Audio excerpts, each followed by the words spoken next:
Coaching में पढ़ाया जाता उसका 50% भी याद नहीं होता। 50 बहुत ज्यादा बोल दिया मैंने, 35-40% याद रहता है।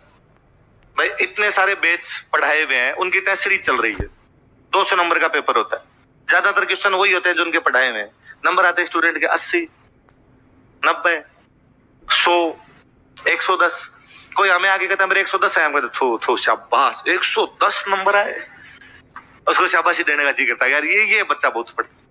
फाइनल मेरिट देख लो आप, आरपीसी की मेरिट कितनी जाती है, 150 सवाल आते हैं। पिछली बार जो कट ऑफ थी वो थी 84 कि 84 नंबर वाले का मेंस कॉल हो गया था, उसका प्री पास हो गया था। 84 का मतलब हुआ कि उसके 50% नंबर भी नहीं। 200 का पेपर था, 100 तो 50% होने चाहिए, उसके कितने आ रहे हैं 84, मतलब 42% मेरिट। जबकि आप देखेंगे कि 150 सवाल आए थे, उनमें से 120-25 सवाल सीधे नोट्स में से थे। 20-25 सवाल कोई रहे होंगे जो इधर उधर के घुमा के पूछ लिए होंगे, उसको नहीं आए होंगे, पर 120 के आसपास सवाल तो यही थे। मेरिट कितनी गई कि 63 क्वेश्चन जिसके सही थे उसका सिलेक्शन हो गया। 63 के 84 नंबर हो जाते हैं, तो 63 क्वेश्चन। अब 120 उसके नोट्स में से थे, उसमें से 63 हो रहे हैं उससे। इसका मतलब वो नोट्स भी ढंग से नहीं पढ़ पाए। इसका मतलब यह था कि उसने केवल नोट्स बनाने में, लिखने में ध्यान दिया और कोई ध्यान नहीं दिया, कि उसका एकमात्र उद्देश्य था कि मैं इतने सुंदर लिखूंगा कि अगली पीढ़ी भी उनको पढ़ पाएगी। अगली पीढ़ी को मेरे कोचिंग करने की आवश्यकता। एक और मैं आपको फिर बता दूं, अभी शुरुआत में बता दूं, आप में से खूब सारे ऐसे लोग होंगे जो यहाँ पे बैठकर रफ में लिखते हैं। प्लीज ना लिखें, ये रफ है, ये फेयर है। मैं जब उनसे पूछता हूं तुम यहाँ रफ में क्यों लिखते हो, तो उनके दो एक्सक्यूज होते हैं। एक ये होता है कि सर घर पे जाके दोबारा फेयर में लिखेंगे तो 2 बार लिख लेंगे तो याद जल्दी हो जाएगा। याद केवल इसलिए होता है कि आप क्लास में बैठे थे, याद केवल इसलिए होता है कि आपने क्लास में ध्यान दिया था, याद केवल इसलिए होता है कि टीचर जब पढ़ा रहा था आप चीजों को ढंग से सुन रहे थे। यदि 2 बार लिखने से याद होते हैं तो मैं आपको कहता हूं आप 3 दिन अब्सेंट हो जाना कभी बीच में, और फिर जो मैंने लिखवाया उसको 3 बार नहीं 10 बार लिख लेना और मेरे को याद करके दिखा देना। जो क्लास आपने बंक की है, जिस क्लास में आप बैठे नहीं, वो याद ही नहीं होगी कभी, उसमें कभी कॉन्फिडेंस नहीं आ पाएगा।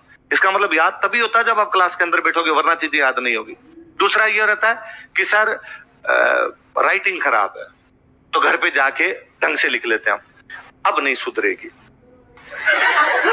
20 साल में जो नहीं सुधरी ना, वो अब सुधरेगी।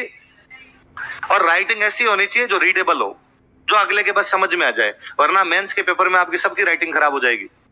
क्योंकि वहां पेपर इतना लेंदी आता है कि यदि आप यूं सुंदर सुंदर लिखने बैठोगे तो पेपर ही कंप्लीट नहीं होगा, तो वहां पर वही खराब राइटिंग ही चलती है। और जिनकी राइटिंग खराब है वो राजी रहिए, उनका सिलेक्शन जल्दी होगा, क्योंकि अगले को समझ ही नहीं आती, तो अगले को लगता है कुछ तो ठीक लिख ही दिया होगा।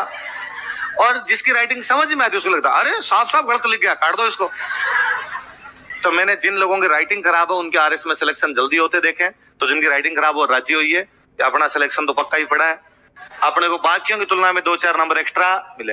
राइटिंग ऐसी हो जो अपने खुद पढ़ ले। ऐसा थोड़ी होता है कि आप खुद यहाँ पे लिखते हो और खुद ही घर पे जाकर जो क्या लिख लाया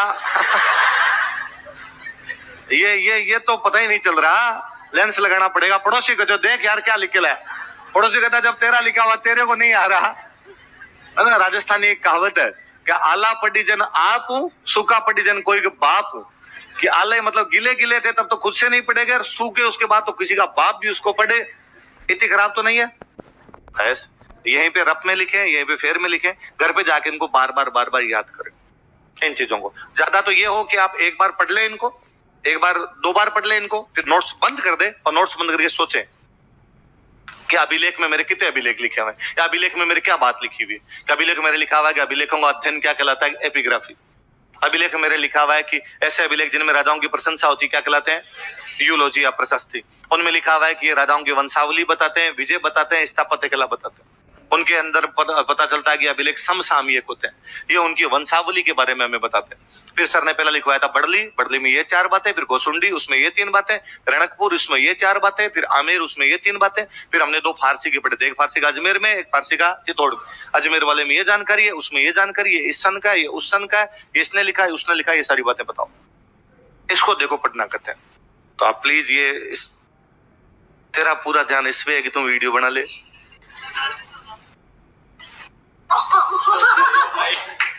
तूने मेरी बात सुनी नहीं सुनी।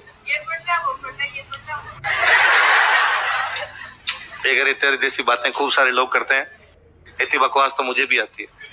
ठीक, बना वीडियो बना, फिल्टर लगा इसमें मेरा एक वीडियो, मेरी शक्ल काली नहीं आनी चाहिए।